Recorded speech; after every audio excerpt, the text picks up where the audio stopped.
Selamat pagi, kami dari kelompok 5 akan mempresentasikan hasil diskusi kelompok kami tentang landasan psikologis. Saya atas nama Maria Fatima Seranahak dengan NPM 33220082. Saya atas nama Olivia Maebria dengan NPM 33220079. Baik, materinya tentang di sini saya menjelaskan tentang pengertian psikologi. Psikologi berasal dari bahasa Yunani, psiko yang artinya jiwa, logos yang artinya ilmu. Jadi, psikologi merupakan ilmu yang mempelajari tentang jiwa. Apa itu landasan psikologis pendidikan? Landasan psikologis pendidikan merupakan kajian tentang dasar-dasar psikologis yang dapat menjadi landasan teori maupun praktik pendidikan. Tingkat kebutuhan menurut Abraham Maslow dibagi menjadi 5 tingkat kebutuhan. Yang pertama, kebutuhan fisik seperti lapar dan haus. Yang kedua, kebutuhan keamanan seperti keamanan dan aturan. Yang ketiga, kebutuhan memiliki rasa dan cinta seperti kasih sayang dan mengidentifikasi. Yang keempat, kebutuhan penghargaan seperti prestasi, keberhasilan, dan harga diri. Yang kelima, kebutuhan aktualisasi diri seperti kebutuhan untuk menyempurnakan diri. Yang berikut, situasi pergaulan pendidikan. Pergaulan pendidikan adalah hubungan antara dua pihak yang mempunyai maksud yang disengaja untuk mempengaruhi anak didik sehingga anak didik tersebut berkembang menuju ke kedewasaan. Pergaulan tidak selalu dalam bentuk tatap muka, melainkan dapat terjadi dengan mempergunakan surat menyurat, telepon, radio, dan televisi. Dimensi proses pendidikan. Pendidikan pada dasarnya mempunyai dimensi tujuan untuk memperbaiki perilaku. Proses pendidikan dapat berlangsung dalam berbagai jenis dimensi perilaku dan menyangkut aspek kognitif yang sebagian besar dilakukan di sekolah, sedangkan afektif dan religius, kepribadian yang utuh dan kata hati lebih banyak dilakukan di lingkungan keluarga.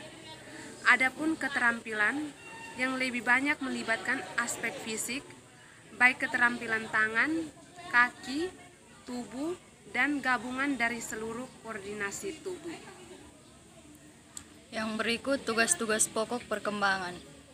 Yang pertama, proses pendewasaan manusia itu adalah pertemuan antara pertumbuhan potensi dari dalam pada anak dan pengaruh dari lingkungan yang sebagian diatur dengan sengaja yang disebut pendidikan. Yang kedua, menurut Robert Havigrus, tugas perkembangan ialah tugas yang terdapat pada suatu tahap kehidupan seseorang yang akan membawa individu kepada kebahagiaan dan keberhasilan dalam tugas-tugas pengembangan berikutnya, yaitu apabila tahap kehidupan tersebut dijalani dengan berhasil. Sedangkan kegagalan dalam melaksanakan tugas perkembangan akan mengakibatkan kehidupan tidak bahagia pada individu dan kesukaran-kesukaran lain dalam hidupnya kelak. Yang berikut tahap-tahap perkembangan. Ada 6 tahap perkembangan menurut Erikson. Yang pertama, the sense of trust atau kemampuan mempercayai, kira-kira umur 0 sampai 12 bulan. Yang kedua, the sense of autonomy atau kemampuan berdiri sendiri, kira-kira umur 1,5 tahun sampai 3 tahun.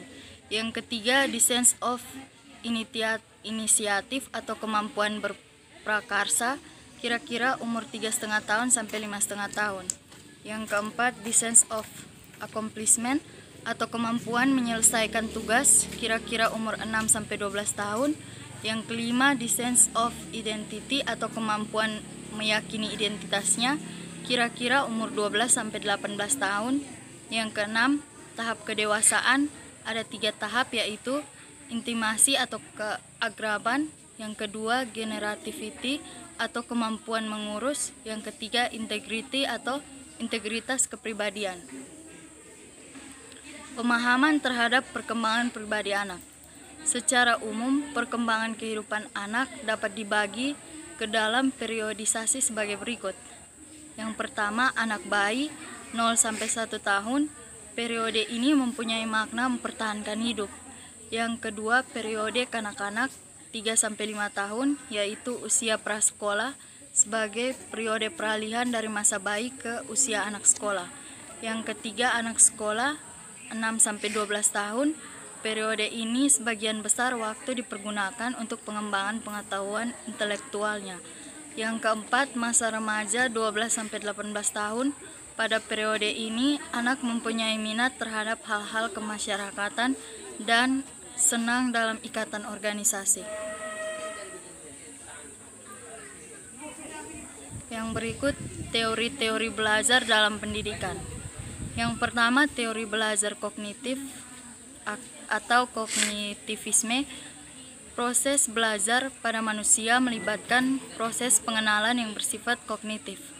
Yang kedua, teori belajar humanistik. Perilaku manusia ditentukan oleh dirinya sendiri, oleh faktor internal dan bukan dari kondisi lingkungan. Yang ketiga, teori belajar behavioristik. Perilaku manusia adalah hasil pembentukan melalui kondisi lingkungan yang mempengaruhi proses belajar. Yang berikut, upaya pendidikan. Upaya pendidikan adalah suatu cara usaha pendidikan untuk membimbing anak mencapai kedewasaannya. Cara usaha itu dapat berbentuk pendidikan atau situasi yang dengan sengaja diadakan untuk mendidik anak. Upaya pendidikan dapat berupa perintah, larangan, ajakan, saran, dorongan, dan sebagainya. Lanjutan, upaya pendidikan dilaksanakan berhubungan dengan 4 hal, yaitu 1. Mencapai pendidikan yang efektif. 2. Menumbuhkan pengertian yang tepat. 3. Menimbulkan rasa senang dalam belajar. 4. Mempengaruhi sikap siswa. Sekian presentasi dari kelompok 5. Selamat siang dan terima kasih.